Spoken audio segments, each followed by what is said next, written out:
আসসালামু আলাইকুম dear students, আশা করছি তোমরা সবাই ভালো আছো।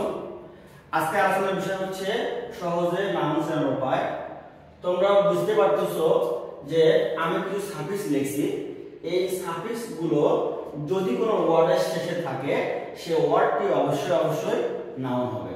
দেখো, শোন, শোন, ment, ness, dom, ship, TH, ITY, ISM, double E, ER, OR, ANCE, ENCE, COI, URE, L এবং হচ্ছে এডিএস। যদি এই সাফিক্স গুলো আমরা কোনো ওয়ার্ডের শেষে পাই সেই ওয়ার্ডটা অবশ্যই নাউন হয়ে যাবে। তাহলে আমরা কিছু एग्जांपल দেখি, যে एग्जांपल গুলো বিভিন্ন ইউনিভার্সিটি পরীক্ষায়, এডমিশন টেস্ট সহ অন্য চাকরি পরীক্ষায় এসেছিল।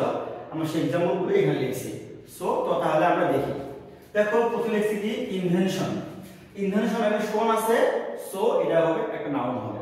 তারপর দেখো শোন, তাই মিশন, তাই নাউন হবে এটা, ঠিক আছে। মুভমেন্ট, মুভমেন্টের নাউন হবে। তারপর এখানে কি আছে, মেন্ট আছে। যখন আমরা এগুলো মুখস্থ করব তখন আমাদের এই শব্দগুলো দেখার সঙ্গে সঙ্গে আমরা বুঝতে পারবো শব্দের নাউন। তাহলে দেখো, মেন্ট যদি মুখস্থ থাকে তাহলে আমরা যদি মুভমেন্ট ওয়ার্ডটি দেখি তাহলে আমরা কিন্তু অবশ্যই যে নাউন হিসেবে গণ্য করবো আমরা। তারপর দেখো নেস, কি লিখছি, হ্যাপিনেস। হ্যাঁ, হ্যাপিনেস শব্দে কি হবে, নাউন হবে। তারপর দেখো ডোম, তাহলে ফ্রিডম শব্দে কি হবে, নাউন হবে, কারণ এখানে ডোম আছে। তারপর দেখো কি লিখছি শিপ, ফ্রেন্ডশিপ শব্দে কি হবে, নাউন হবে, কারণ এটা মুখস্থ আছে, নাউন আছে।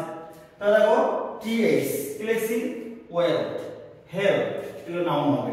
তাহলে দেখো আইটিওয়াই, সেফটি, টিওয়াই আছে, সো এটা কি হবে, নাউন হবে। ওকে। তারপরে দেখো আইএসএম, ইজম, রেসিজম, ইজম আছে, রেসিজম, রিয়েলিজম, কমিউনিজম সব কি হবে, নাউন হবে, কারণ আইএসএম আছে শেষে। তারপরে দেখো ডাবল ই, যেমন ডাবল ই লিখছি এখানে, দেখো এমপ্লয়ি, ডাবল ই আছে, এমপ্লয়ি, সো এটা একটা নাউন। তারপরে দেখো হচ্ছে ইআর, ড্রাইভার, মেকার, সো এটা নাউন। তারপরে দেখো ওআর, ক্রিয়েটর, মেন্টর, সো এটা নাউন।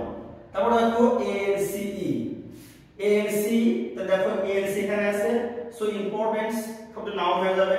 তারপর দেখো কি আছে, সিওআই আছে। হ্যাঁ, দেখো কি লিখছি, প্রাইভেসি লিখছি, সিওআই, সো এটা নাউন হয়ে যাবে। তারপর দেখো ইউআরই, ইউআরই নেচার, প্লেজার সব নাউন, কারণ ইউআরই আছে।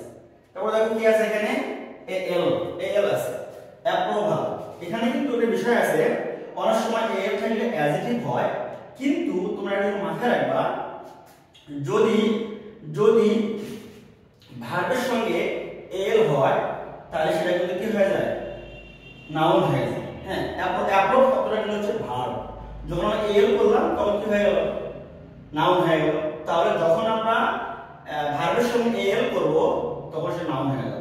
তারপর আমরা কি লিখছি, কি আছে পরে এস, কি লিখছি ইউসেজ। ওকে, তো সব এটা কি হবে, নাউন হবে, কারণ এজ ই আছে। তো বন্ধুরা, তোমরা যদি এই শব্দগুলো ভালো করে মনে রাখো, এই সাফিক্সগুলো মনে রাখো, তাহলে তোমরা খুব সহজেই একটা শব্দ দেখলে বুঝতে পারবা এই শব্দের noun. Thank you so much.